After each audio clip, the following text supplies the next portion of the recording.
Been here from Hairdressers Journal International, and we are streaming live across Hairdressers Journal and Professional Beauty this afternoon for our session on how to create a 5-star customer service. And I am here this afternoon with Nergish Wadia-Austin, who is a business management trainer and consultant for hair salons and beauty salons, and not forgetting barbershops as well. So she's in the best place to give us expert advice this afternoon, and she's also the CEO and founder of the PHAB Service Stars. So Nergish, before we start, do you want to maybe just give us a few words on your backstory and your sort of why you're so expert in this topic, specifically on how to create a 5-star service within a salon environment? Right. So hello, everybody, and hello, Laura. And of course, Amiko's managing us backstage. Thank you very much, everyone, for joining. Basically, my background is that I am a hairdresser, colorist, and a qualified beauty therapist. So I've actually run some of the best and biggest salons across the world. I've also been involved in retail and only ever worked for really the best brands. So when I was running things here, it was at Harrods, and when I was working in retail in North America, it was with a brand called Holt Renfrew, which is the Harrods of Canada. So I come from a 5-star background and service. And so I have that perspective at all times, and I've of course applied it to business throughout. So I hope that answers your question. Fantastic. Well, I guess, Nergish, we're really thrilled to have you with us this afternoon. So thank you for taking time out of your busy schedule, which I know normally would take you all around the world, but at the moment it takes you all around the world via the Zoom or Skype. It does indeed. Usual. Thank you, Laura, for having me. How can I help? Brilliant. Well, shall we kind of maybe kick off with you explaining what a 5-star service is compared to a normal service that maybe isn't 5-star? Okay, so 5-star service is simply a way of saying we're giving you more. We're giving you more. So we do this, but we do it better than everyone else because we give you more. That's the concept behind a 5-star service. So when you do something, you do it better than everyone else. That's really what it implies in the simplest terms. What is more important to understand is why one gives a 5-star service. And that has to be, I would say, for 2-3 reasons. One, it has to be because you expect that when you deliver to a higher than expected expectation, so the customer expects this and you come in and deliver this, that's 5-star service. With bells and whistles. The Burj Al Arab in Dubai has basically gone a little further and said 7-star service. Mm-hmm. You know, I'd question it basically if you just keep throwing money at it, but it's not in order to bring your customers back, which is one of the reasons why you do it. You want to create long-term loyalty. So if your 5-star service does not have the customer's needs uppermost in your mind, and when you create 5-star service, if you don't explore what your customer wants and then deliver it, you're wasting your time. You're spending money for no reason. If you're not making sure that the customer enjoys that 5-star service so much that he or she comes back and is addicted to that and wants that a part of their routine, then again, you've wasted your time. And it should apply to everyone that frequents your business. And last but not least, you want them to spend more as a result. So it cannot be because it's just there for no reason, because then you've just got a lot of budget and really nothing particular. It's not well thought through. Let's put it that way. So when we in hairdressing, beauty, barbering, nails, when we do that, it has to be thought through, one, from the customer's point of view. Is this going to bring customers back more frequently? Is this going to keep them loyal to us and not explore anywhere else? And will they actually buy into some of this stuff? And will they actually buy more from us as a result of this service? So if it doesn't tick any of those boxes, you're wasting your budget.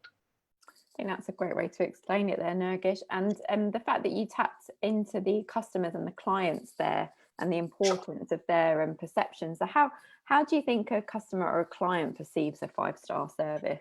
So this is the point that I was going to make. I can only give it to you in terminology that, because I can't tell you what that 5-star service has to be for each business, but I can tell you the thought process that is required to get there.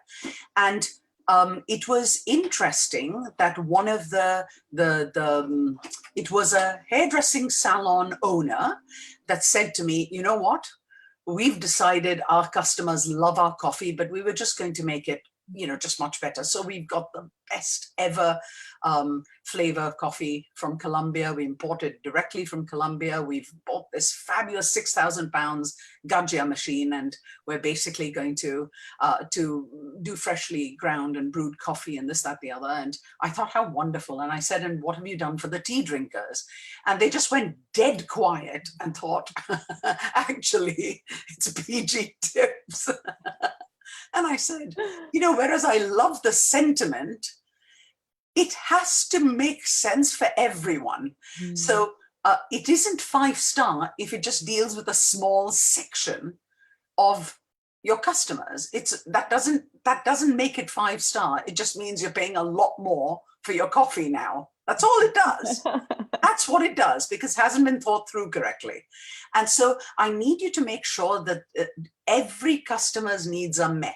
So, some people do it so well. There's a business owner in London that has decided his coffee and tea service was so wonderful that he decided to take a shop next door and turn it into a deli. And, he's doing superb business through it, but then he runs it like a deli as well. But that beautiful produce is being served in his salon. That's the correct way to do it, because then there's a menu, and are customers spending more while they're there? Of course they are, because they're having that product and they can see that it's available right there, and therefore they're buying more. So it becomes 5-star service, but it meets the end result that you want, which is, in this case, are customers buying more from you? So yes, the answer is yes. So that was just one example to give you. So yes, it has to be based on what customers expect when they walk into your business, but you deliver here. So then they perceive it as not just 5-star service, but they think of it as value for money.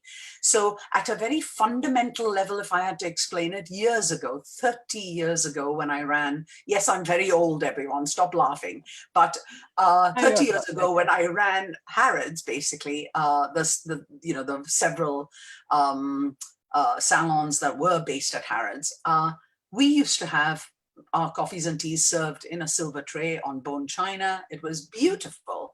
And that was considered 5-star service then.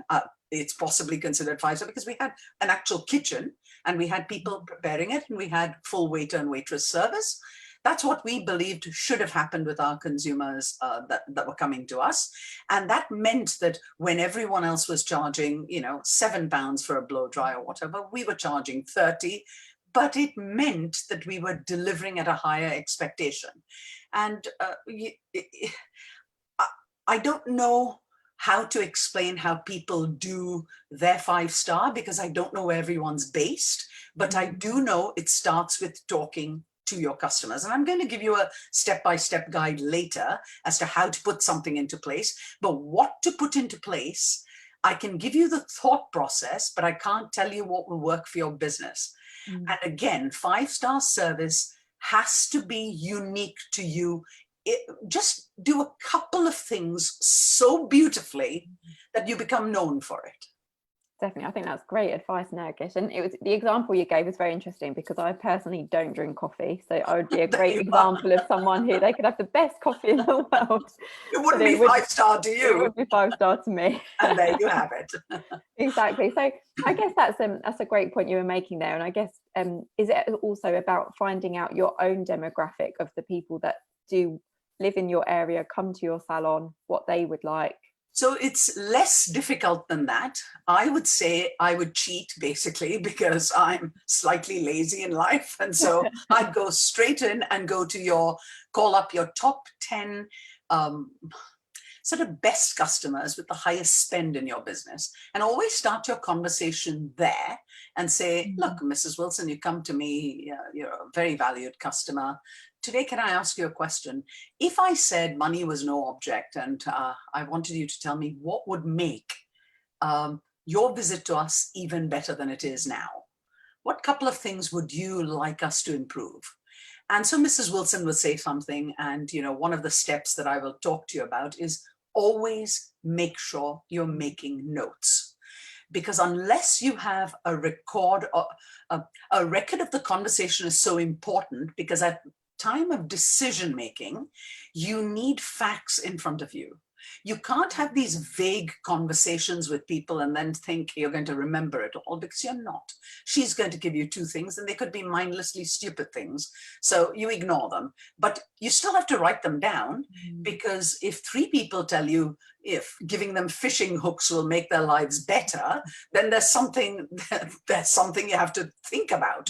But if it's one random rant from someone, then but again, you have to write it down, because when it comes to decision making, I almost want you to say, you know, out of the 10 people I asked, or out of the 30 people that I asked, wow, 15 said the same thing without actually being approached at the same time. So that's something that they're thinking about. And it might vary. You know, you could have a holiday 5-star service at school holiday times, and it could involve something to do with children coming along with parents, and it's something that you only provide for the kids. And that could be, you know, a free haircut if the mum's having cut and color at the same time, then a free child's trim, and of course you train up your junior team to get that done, etc. And they'll be entertained with a video of their choice on your iPad. So mum gets that period of time. It's sort of like babysitting, but it's a service you're providing that she wouldn't get elsewhere. And I learned this lesson through a brand. I mean, I'll mention the name. I get my ideas from anywhere, really. And it was a pizza brand in America. Brilliant. Chuck E. Cheese. Please forgive me, people. So and they decided many, many years ago, and I was quite a young person traveling through America, living in North America and stuff. And they did something very clever. They actually invited parents for a date night for pizza, but they could bring their kids. And the kids were thrown into a pen with balls and all kinds of entertainment, while they had two waitresses just looking after the kids, while the parents were allowed to have a glass of wine at the barn. And, you know, they turned a really unpleasant experience, because if anyone's been to Chuck E. Cheese, it's noisy and it's filled with kids. But they sort of almost divided it up. And what we got was, I think, it was genius for that brand to do what they did, because they suddenly had parents coming for a date night to a place that one wouldn't dream of having a date. They were parents, and they didn't, most importantly, they didn't have to spend on babysitting. So they spent that money in the restaurant. That's fantastic. On a bottle of wine, which is exactly. Does that make sense? So it was unique 100%. In itself. It was clever. It was really clever what they did. So yes, I have been to a Chuck E. Cheese. I hold my... Carry on. Move me out of this. I know, definitely. But I have to say that is a great insight there, Nergish, because obviously you can look for ideas outside of the hair and beauty industry. Always. And bring it into your salon to make you stand out from your competitors. Always. And also the point is that Chuck E. Cheese was a lower end of a business. Mm-hmm. So 5-star service can be delivered at any spend point. Definitely. Does that make sense? Yeah. It doesn't have to be just at the 5-star end. Mm-hmm. It's 5-star for your business. Definitely. No one else is doing it other than your business. And that's another interesting point. So 5-star service doesn't necessarily need to equal luxury as you might expect it to. And that's the false notion, is that at a luxury end, it of course will be luxury. It will be about bone china, and it will be about those things, but it doesn't always have to be that way. It has to be what your customer wants and what will encourage them to return, be loyal, and spend more. Fantastic. We're starting to get some questions coming in from people, which is fantastic. And lovely. We've got Chenda joining us from Bahrain. So thanks. Hello. And we've also got Paul from Ireland. So yeah, very global. Hello, Paul. And Nicola as well. She hasn't told us where she's come from though. So Nicola, let us know where you're tuning in from. Is she from Chuck E. Cheese's head office? She's about to tell me off. Oh, well. Fantastic. Well, there is a slight theme starting to come through, and it's a topic we were going to tap into anyway, Nergish. But obviously, we can't deny the fact that we are living through a pandemic at the moment and the challenges that come with that for offering a 5-star service. So Paul has said, what's changed in customer service during COVID? And Nicola has gone on to say, delivering a 5-star service while serving refreshments in a disposable cup at the moment. So how can she up her game in other areas? Okay, so it's about, again, going back to my original point, is what is going to bring people back, what is going to make them spend more, etc. So if your customer service, your 5-star service, at this time, if I was running a business, my first port of call would be that my customer service and my 5-star customer service should encourage trust at all levels. Because a lot of my customers are staying away, and there's a reduction in the number of people visiting businesses, is because of a lack of trust about the way COVID is being handled at the moment. That you cannot go away from. Yeah. So immediately your level of hygiene levels have to be at the top end of the scale, because the more you raise how vigilant you are about your hygiene standards, and the more you publicize it on Instagram and stuff. I mean, can I give a couple of examples? Basically, yeah, so many salons today are actually grabbing that and grasping that so well and thinking, I'm going to make creative videos about how much we're making people sanitize their hands, how much no one is allowed to walk around without a mask. You won't get anything in our business because literally you will have to sanitize to protect us, and we will have to sanitize to protect you. And that is our top priority. And look how well we're doing it. And here's what we're doing. And these are disposable. We're not touching it. Look at this fabulous sterilizer. And, you know, look at what we've bought. And all our brushes are basically sterilized and then wrapped up in film. So we will only open them in front of you and we will only use them. So now suddenly hygiene and 5-star hygiene is today's priority. Definitely. So forget the bone china. That was lovely. That's amazing. But really what everyone wants to see is how hygienic is your Because that's what today's time is. Look at how much it's changed. For those of you who remember me, and you don't have to be as old as me to remember this, but a few years ago, we used to spout this saying, which was, people are cash rich and time poor. People are cash rich and time poor. And we kept saying it. As it turns around, along comes COVID and people are time rich and cash poor. It's flipped it on its head. Definitely. It's basically just done a 360 and given us a problem. So now our 5-star service has to reflect that. So now suddenly it isn't that people are time poor. People are bored out of their skulls because they're on a treadmill. Definitely. So they'll spend any amount of time with you as long as it's luxury and perceived as it. Exactly. So, that's the highlight of most people's month. Correct. And so now your 5-star service looks different. And again, if I might touch on a subject, as much as we're talking about the COVID times and the pandemic, again, something else that has been on a lot of our consumers' minds is how are we treating the environment? It has become an issue, and I'm glad it has. I'm one of these people that will do pretty much what I can not to actively damage the environment. So whereas I'm not an environmentalist per se, I will not deliberately and knowingly do anything that damages the environment. So we are very fortunate in my business of PHAB Service Stars to have fabulous advisory board people that are experts in their area. And the lady that supplies Easy Dry Towels, Anne Butterley, has basically made sure that we talk about environmental standards. And why is that important to 5-star service? Because today, how you treat what exits your building, so the waste that exits your building, the water that's going down your drains, etc., people want you to be careful about that. And therefore, you can turn those issues, because a lot of people are bothered by it and a lot of people are determined not to do further damage. And so that could be part of your 5-star offering, that we really do consider it. And, you know, I can hold up anything you like, but here's just when you're applying for a PHAB Service Star, there's just sheets of things that you have to consider. So it's that, turn that into a 5-star practice. turn those things, because those are what people are looking for. And going forward, that's what kids are looking for. You know, at school has been telling them about environmental best practice. They're going to be your next customers.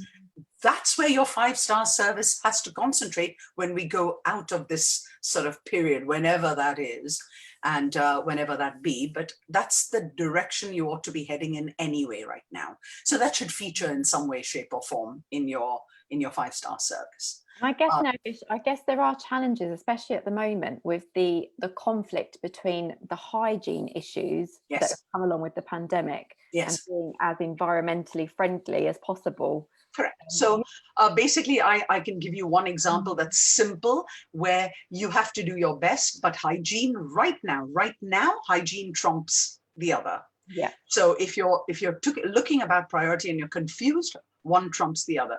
But again, to serve in a styrofoam cup is probably not a good idea. It's going to kill a lot more things. Whereas you serve it in a paper cup. Yes. Don't serve it in a plastic cup, and try not to serve uber hot drinks. But if you do, then source the cups that, you know, the larger coffee chains use that are also paper, but, you know, protect the customers' well-being. So there are ways to handle it, and there is going to be an expense attached to it. My thought process right at the start of the pandemic was that in order to deliver you a sort of a superior service and not drop our standards of 5-star practices, there is going to be, during this period, while we use a lot more protective gear, we have to charge you a surcharge. And that is separate to the bill. So that's your invoice for your services of waxing, etc., etc. By the way, there is a charge of X for the fact that we had to use more bedroll to cover all of the bed, the fact that we've had to use throwaway towels instead of this, there is a surcharge attached to it. And proportionately, you know, if someone's coming in for an eyebrow trim, an eyebrow shape, basically, she does not pay the same surcharge as someone who's spent an hour and a half having a facial or a body massage. So you price it accordingly and say the smaller services, there'll be a £2 charge, and for the larger services, there'll be a £5 charge or a £7 charge. Does that make sense? Because we're using things. So again, that becomes, you don't lower your 5-star rating and you don't lower your 5-star service, but at the same time, you've explained to them that this surcharge will disappear once we don't have to be uber protective of the things that we're doing. In my opinion, I'm telling you right now, halfway through this pandemic, I think we are better for it because our hygiene standards have gone up, and woe betide anyone that thinks they're going to be able to drop their standards after COVID. They're not. Yeah. If there is a period after COVID, I think COVID will just be better managed. Like the more infectious diseases are still better managed because we found treatments for them and cures for them, and or vaccines for them. For example, TB kills a lot more people, but we can live with it because we have treatments, etc. When COVID reaches that stage where we have treatments for it in the hospitals, where we have managed it with vaccines, etc., etc., we will return to a normal, but our industry is not going backwards. The consumer will not allow it, nor should we. I think that's a great message to get across there, Nergish. The standards have been raised from a hygiene point of view, haven't they? So in order to get any type of 5-star service now or in future, you've got to keep those hygiene standards high. And we've had Angela from Malta. We've got loads of people tuning in from different parts of the world. Hello, Angela. This afternoon, which is brilliant. She says she feels that her priority has been showing her cautious customers the precautions and the hygiene standards that they're taking from a safety point of view. And she's sending photos of the new reception area with automatic sanitizers, images of the therapists wearing PPE, and new procedures of the treatments, and they're loving it, and many of them are rebooking. So that shows the power of using marketing, doesn't it?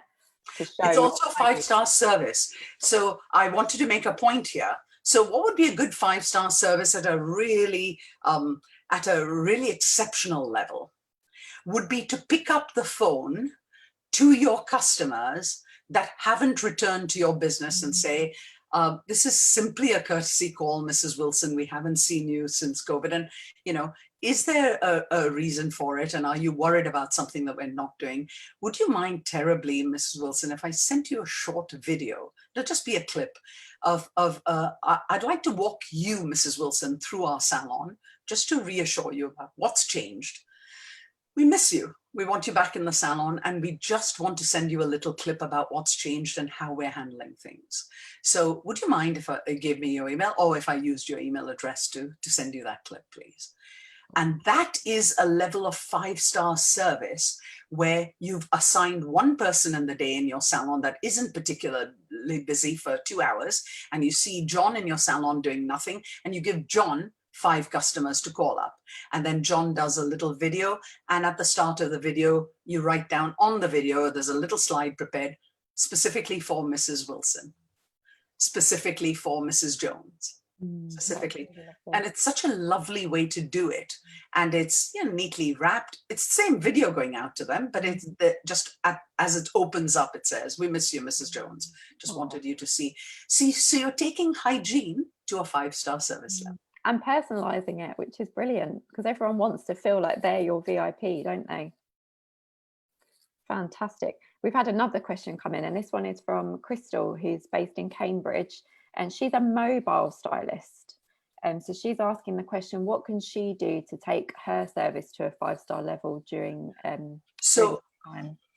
This is a difficult one for me because I don't know what Crystal's practices are right now. So I don't know to what extent she carries equipment. So if she's a mobile hairdresser, I don't know if she's already telling customers to shampoo their hair, or whether she's carrying some sort of mobile basin that can be attached. So, you know, there are those mobile sort of stands with a sort of almost a bucket that folds up, and you can open it up, and basically you use the lady's shower nozzle to basically wash her hair. So if she's doing that, that's fantastic. If she isn't, that might be something to invest in and say, you know, in the past I've asked you to wash your hair. That's not really a 5-star service. I like to actually wash people's hair and stuff. So it depends on your starting point to where you will end up delivering a 5-star service. For me, a 5-star service for a mobile hairdresser has to be that they have a consultation beforehand. They talk through all the customers' problems beforehand, and then they basically carry the products she will need to buy them from her. And that's her choice. You're not shoveling them down her throat, but because if you've asked, listened, and then solved, that in itself is a 5-star service. And if you're doing that or not doing that, it's an incomplete service. So it can never be a 5-star service. And that's one of the things that I teach. I've irritated the industry with this type of conversation for years. I'm hated in numerous places for it. But I just believe that incomplete service it's not even service, it's incomplete service. So you can't, it doesn't matter that you did it in a beautiful chair with a beautiful environment and a beautiful cup of coffee. If your customer is no wiser than when she came in to when she leaves, that is not 5-star service. So I guess to wrap this bit up, your consultation has to be 5-star. That is not an additional extra, that's your bloody job. Yeah. So 5-star consultations, and what I mean by that, they don't have to be lengthy or boring in any way. They don't have to be tick boxes. Just ask, listen, solve. That's 5-star service to start with. And I can tell you it's still not happening in most places. It is not about the spend. It is about the delivery of the customer's needs being solved during that visit. You know, I can give you 5-star service in barbering. I can give you 5-star service, and it's just examples. With 5-star service today, you know, my visits to around the world, Turkey was the first place that I had spotted 5-star service at very cheap prices, and it was a barbershop. And my late husband basically wanted his hair clippered off again, and I basically just said, well, we're in Turkey, just go to a Turkey. You know, there's a huge portion of barbering that is called Turkish barbering here in this country, but it's actually what happens in Turkey all the time. It's not Turkish barbering, it's just the way they do it. Correct. So exactly. And so what made that special was the fact that he was given a little apple tea, but he was asked, is there a particular flavor of fruit that you like? And it wasn't particularly, it was just served in the little sort of Persian, Turkish type of cups and stuff. And it was very simple. And he had a little cup of tea. But what happened at the end of that service was, even without the customer bringing it to the barber's attention, it was not just the barbering that went on, which was what the customer expected. It went that step further, where the hairline, if it was low, it was clippered, but then there was also a little bit of wax on the table where they just waxed the neck off. So it was just clean. The line was clean. And then they waxed the edges of the ears. So any hairy ears were waxed off. And they just did it, you know, they have this particular lighter fluid technique where they light the ears and burn the hair off and stuff. I know it's a little bit, but fact is, the guys loved it because tourists used to flock to this. And it's only because the tourist expected a haircut and they got haircut plus all the irritating little hairs removed. That in itself is a 5-star service by a guy who's charging you £7 for a bloody haircut. Yeah. 5-star service is about just exceeding the expectation by a lot. And it varies according to the price point. Of course, you mentioned demographic, Laura, earlier. That's where demographic counts. That's where you shouldn't be worried about anything you do it really well. You make a curry for £7 or for £55 in London for a portion, it still has to be a fantastic tasting curry. Definitely. Otherwise, it's not 5-star service. The product itself is not good. So, for example, if the waxing misses out patches on the knees while she's paid for a half-leg wax, it doesn't matter how much the 5-star frills are there, the product itself has to be 5-star. And in our business, product is the service that we deliver. Yeah. So in beauty, it could be a facial, waxing, or whatever. So let's take, for example, waxing right now, and we talk about it from a perspective. If the product and the basic level of service and the booking process, etc., if those aren't fluid, it doesn't matter how much money you spend trying to deliver this fakeness of 5-star. It's not going to make up for the fact that at a fundamental level, your basics are not 5-star. No, that goes without saying. Definitely. And you touched on the demographics, and we actually had a question from Marta saying earlier in our conversation, we were talking about, you know, speaking to your clients and your customers, particularly the ones who spend the most money, about what it is they would like to see to improve your service. But Marta has specifically asked the question, would you recommend doing a regular questionnaire for clients about the services you are offering? No, because you're not asking something that you're actually doing. So whereas a questionnaire is good to get feedback, here you're actually asking for ideas, Marta. So when you're asking for ideas, it has to be open-ended questions like, Mrs. Wilson, you're right here. Can I just borrow 5 minutes of your time? What if there was no budget involved? What could we do to make your visit a little better? And then just shut up and wait for the answer. Even if it takes a second, don't talk, don't speak at that stage. Let her think about it and come back with an answer. And that's the difference. That's why it can't be a tick box exercise. And it has to be because it's the people that spend the most money in your salons, they recommend the most customers, etc. Take their opinion, because that opinion matters. And they will often be the most demanding customers. Or shall we say, in our terminology, the most irritating customers, but they're not. They're your big spenders. And you have to take into consideration what they want, because they're speaking for generally they're speaking for most of your customers. Brilliant. And Nicola has said she's finding this session brilliant. So thank you very much, Nergish. Thank you, Nicola.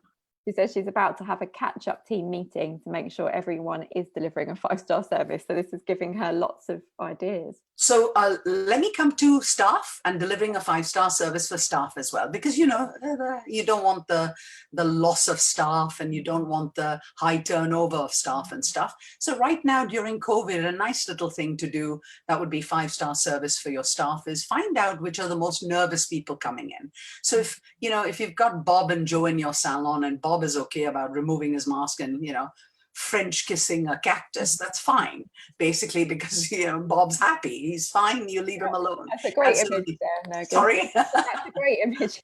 I'm quite graphic, basically, I'm so sorry.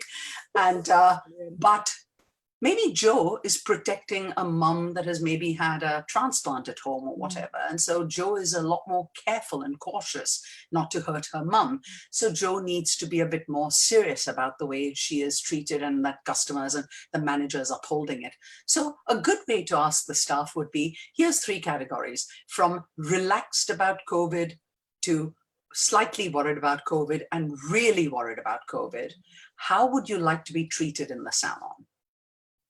Ask your staff, what is important to you? Do you want me to be very strict when it's your customers? And do you want me to be ultra vigilant? It's not saying that you'll be less vigilant with Bob's customers, but you'll actually be also more vigilant that Bob isn't just removing his mask when he's hanging around Joe, who's, you know, shielding for a mum. And so that's delivering 5-star service to your staff, having the respect to make sure that they're coming in, but you're going to look after them. And could that be also making a space in the salon where they feel like they can go to and take their mask off for 5 minutes safely and then come back to their client? It has to be. Yeah. You're going to have to, you know, give Joe a space to eat her lunch and maybe just say, look, we'll give you 15 minutes when no one comes in because she's upset about opening her boxes or whatever.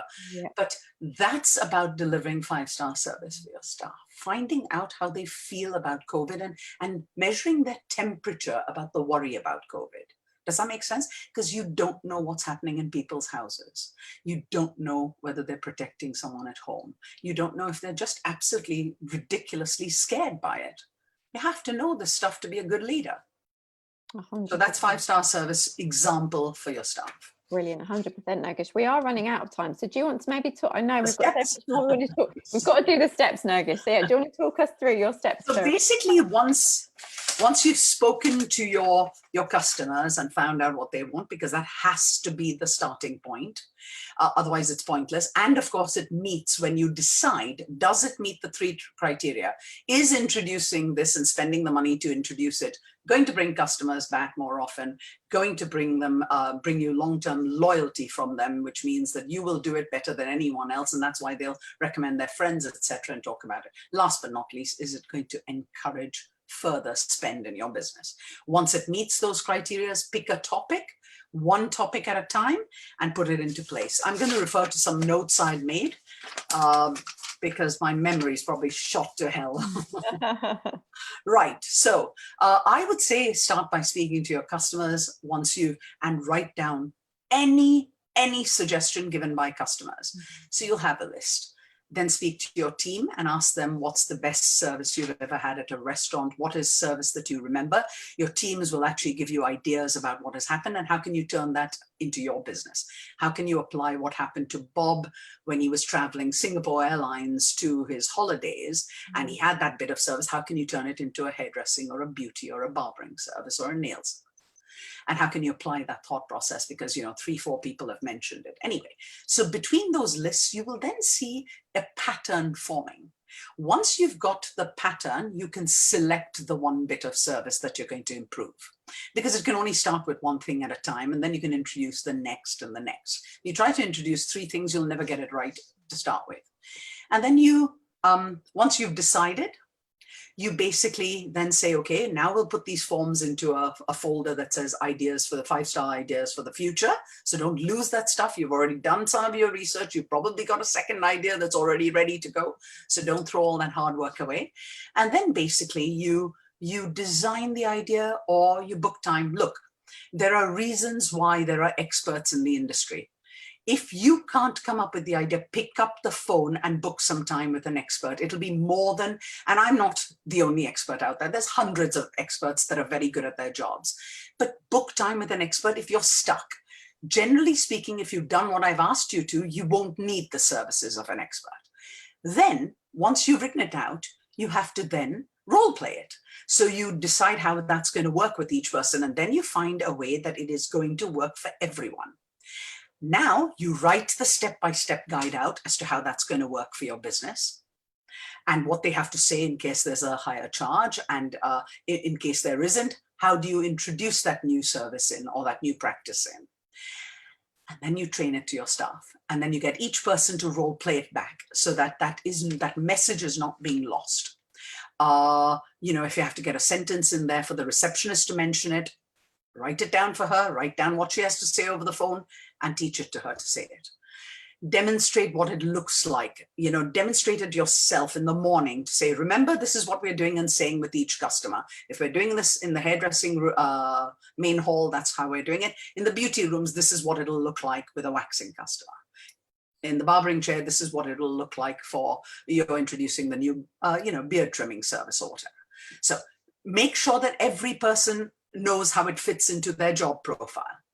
Then you have a little card reminder for each person, or you have a little sheet of paper that says it in the staff room, the step-by-step of how they should do it.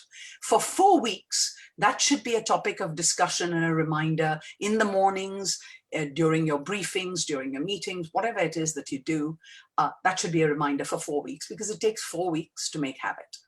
Once everyone's got it into habit and practice, then you will see that it generates the money.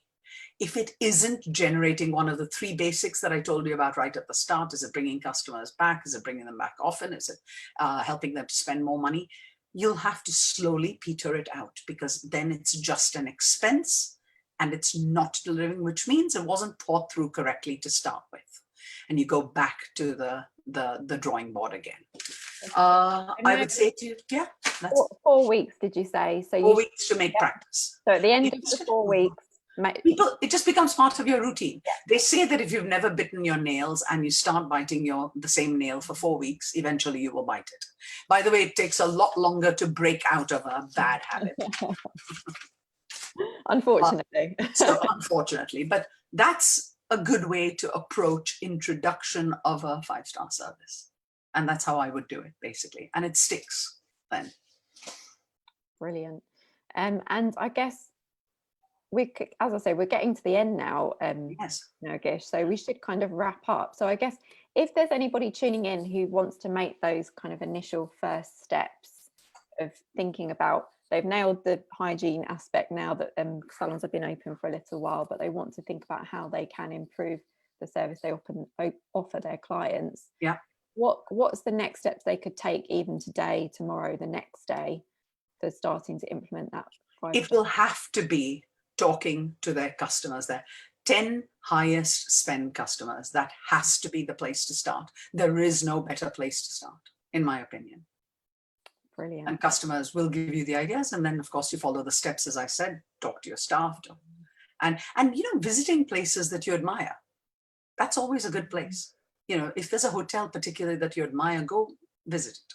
If there is a competitor up the road that always gets written up for, then go and have your hair shampooed there, and go and have your legs waxed there. Find out what it is they're doing and how they're doing it. It's okay. It's okay to admire other people, and it's okay to learn from other people. It's okay. Brilliant. Well, we've taken inspiration from Chuck E. Cheese during this session, haven't we? So it goes to show you can get If I get remembered in this industry for just talking about Chuck, I will not be best pleased.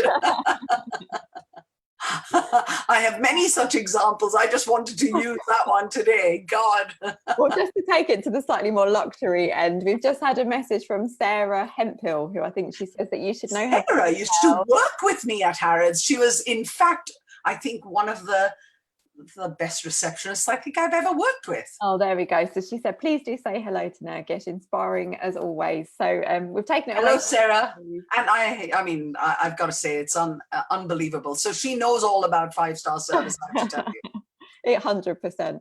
And I guess the other thing that we should really take from this session, which you have pointed out, Nergish, is the fact that the levels of hygiene and the expectations of clients is not going to change. It's not going anywhere. It's just going higher. And it's good for us. It's good for us. It was getting too relaxed, in my opinion. And believe me, that's one blessing that's come to us. But enough now, COVID. You've given us that blessing now. Get lost.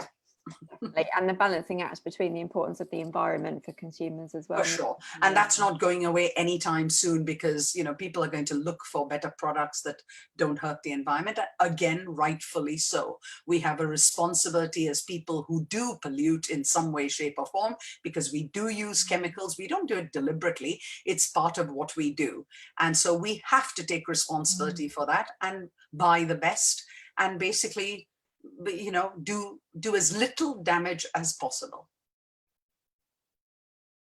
Brilliant, fantastic. I think that's a fantastic way to end. And actually, we've just had Angela's just said these new hygiene standards are here to stay. Yeah. And thank you very much. That's been brilliant. Oh, Nergish, thank you so much very for sharing your. Laura, it was lovely. Thank you, and thank you for giving me this opportunity. We've loved it, Nergish. And I know you said before, when we've spoken beforehand, that you wouldn't mind people getting in touch with you if they had any questions after. Is that still? Most definitely. And I've got your, do you want me to go through your, the best ways to get through to you? So is Instagram a good option? Instagram is a good place to go. I have 2 accounts in most of them. One is Nergish Wadia-Austin, one is PHAB Service Stars. So however they contact me, it's easy enough. I'm, like I said, I'm on Instagram, LinkedIn, the usual places, you know, Facebook and Twitter. Brilliant. And yet you're more than happy, aren't you, for people to reach out and get in touch? So which is it's the only way it works basically in the industry. You don't know something, you pick up the phone and ask. Definitely. Oh, well, thank you so much, Nergish, for giving up your time to us and for helping those that have been tuning in, watching live, and I'm sure they'll be watching it back as well. Thank you so much. And thank you, HJ and Pro Beauty, for, I guess, giving me this opportunity. I love the crossover, by the way. Oh, brilliant. Yes, thank you. It makes sense, doesn't it? Because it certainly does. Are crossing paths on both the hair, beauty and the barbering industries. So we want to bring the expertise to as many people as possible, which is brilliant. I guess, Laura, thank you so much, and for being a great host. And Ambika, thank you very much for all the tech support. Thank you very much. She hides in the background, but we do very great. We do know she's there because she could easily give me a beard or a mustache. She felt like it. Thank you, Ambika, for not doing that. Oh, brilliant. Take care, guys. Thank you very much. Goodbye.